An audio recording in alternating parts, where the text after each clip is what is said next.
Welcome back, family, to another wonderful, edutaining, infotaining edition of We All Be, the Art of It Stinks, the herd mentality, the no group think zone. I just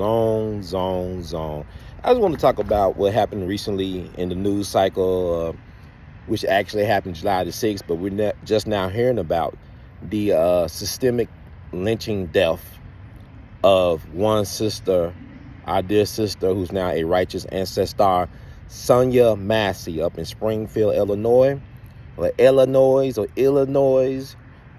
was done in by a sheriff deputy named Sean Grayson, who had a very problematic and troubling past, as well as present, and also for the future. As we can see, she called the sheriff department, the police, whatever you want to call it, because she was in fear that somebody broke into her home or was prowling her home, a burglar or whatever. Somebody was sent there to, go through her property and do her some harm. But, it's sad that as a black person in America in 2024, when you call for help, there could be a death sentence for you. Calling for help can be tantamount to a death sentence in America, and you think whatever you want to think about that. But by the grace of God, it was caught on tape what happened, what transpired, because had that body cam not been working, they would have twisted and turned the story where the victim would have been blamed for their own killing. Because this country loves to blame the victim, especially when it's a black person. I didn't say person of color, but when it's a so-called black person, the country loves to find a way to blame the victim.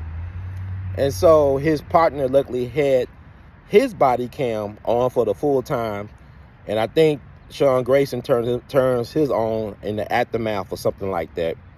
But you could plainly see that the woman was no threat. They had some exchange of words. She just said, I rebuke you in the name of Jesus. I believe she said it twice. But it hit something. It hit a nerve in this guy, because this guy seems to be a full-blown demon, because the way he responded to her, he threatened her and said, I'm going to shoot you in your face, and all type of explicitives and stuff like that. And also the fact it was weird, you treating her like a stranger in her own home.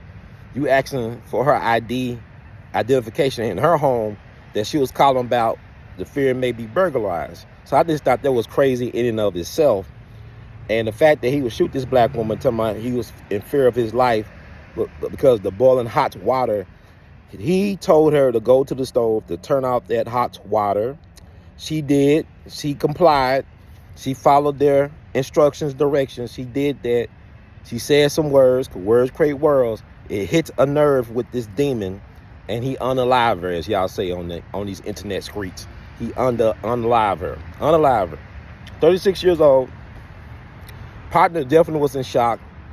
The policemen body language outside the home, they most definitely was in shock about what went down. I know they know in their hearts and minds that it was overkill. He didn't have to go that far with this black woman, small, petite black woman.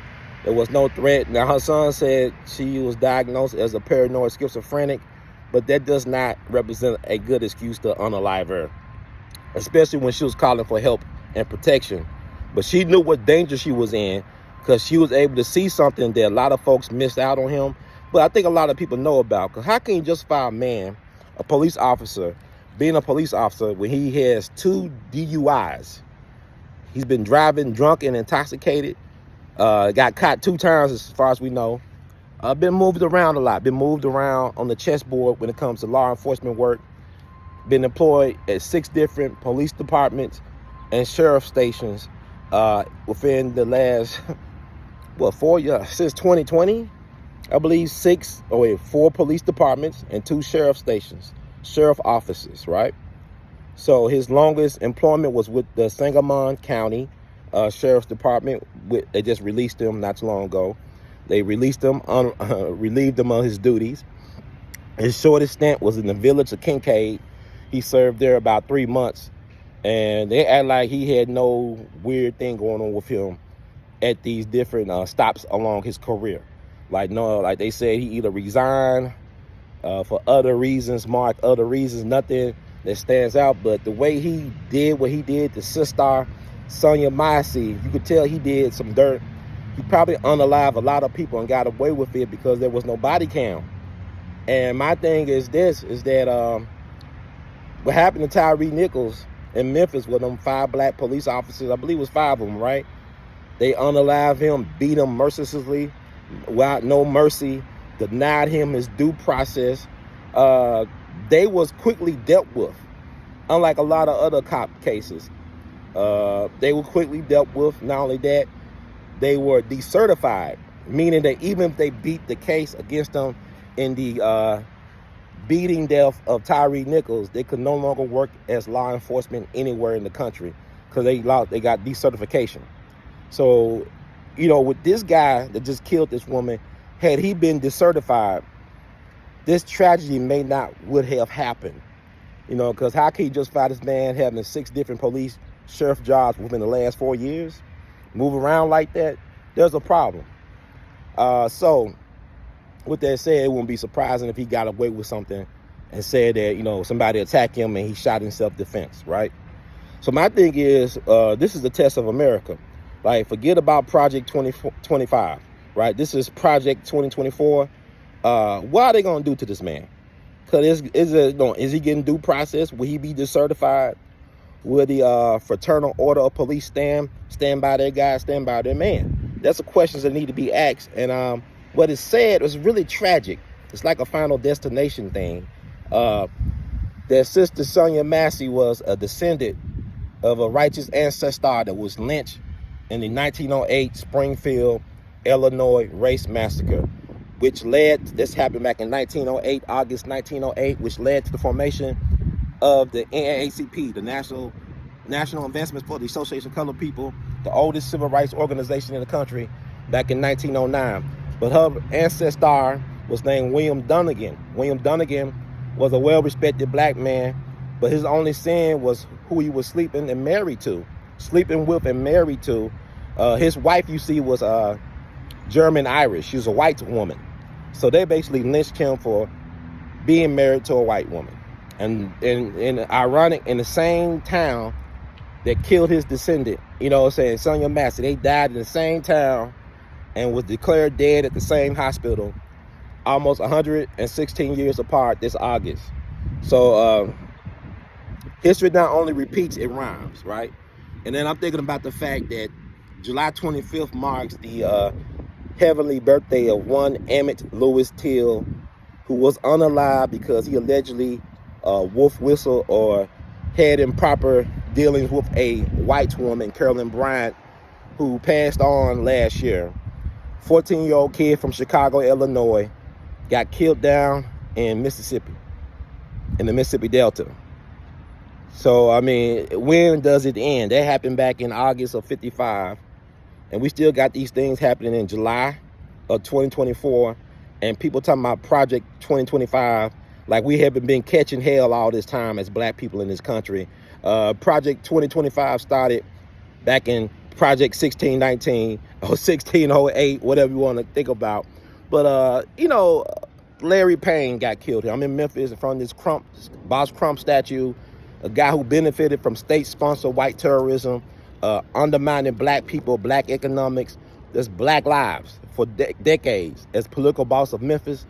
And the thing about it is, the same tactics that he used to obtain and keep power are still being used on the people today. Like I tell people all the time, white power is divide and conquer. Black power is unity and solidarity. And so I'm saying I'm in Memphis where the police killed Larry Payne after Dr. King's last March 28th, 1968. Nobody was ever held accountable for the death of one Larry Payne, who was 16 years young, got killed in front of a whole bunch of witnesses in the projects in Memphis. Nobody was ever held accountable for their death. Officer L.D. Jones, who was also a Army veteran or Marine or well, military veteran, they told the family, they ran the family out of Memphis. They tried to get justice for their loved one. They got ran out of Memphis. And they told them, the family believed for years that this officer passed away years ago. Come to find out, he just passed away after Dr. King's 50th anniversary commemoration of his death, peacefully, may I add. This man took a life of a young black boy. He wasn't a man, he was 16 years old. And he got a chance to not only live his life and die peacefully, but also to keep his career as a police officer. He was able to work as a law enforcement officer for decades. So don't tell me about no Project 2025 when y'all been catching hell all this time. So are y'all sick and tired of being sick and tired? This is Brother Ron. If you like the words of Brother Herb, please spread the word. Subscribe to our channel, rumble.com/WeAllBTV. That's rumble.com/WeAllBTV. I'm not getting censored on there like I am on YouTube. Or subscribe to our second YouTube channel, youtube.com/WeAllBTV2. That's youtube.com/WeAllBTV2. And support the movement. You got different ways you can support us by sharing this information, because knowledge is the currency of the universe. But also you can support us financially as well. And you will get all that in this video, how you could do that. So thank y'all so much. Be safe out here. Keep on producing and pushing. And remember, history not only repeats, it rhymes. But we got to keep on telling the truth and rebuke the devil. We got to keep on rebuking the devil by telling the truth, because truth to crushed to the ground shall rise again. Truth crushed to earth shall rise again, and the past is never past. We all be in it to win it. Brother Ron, one love, man.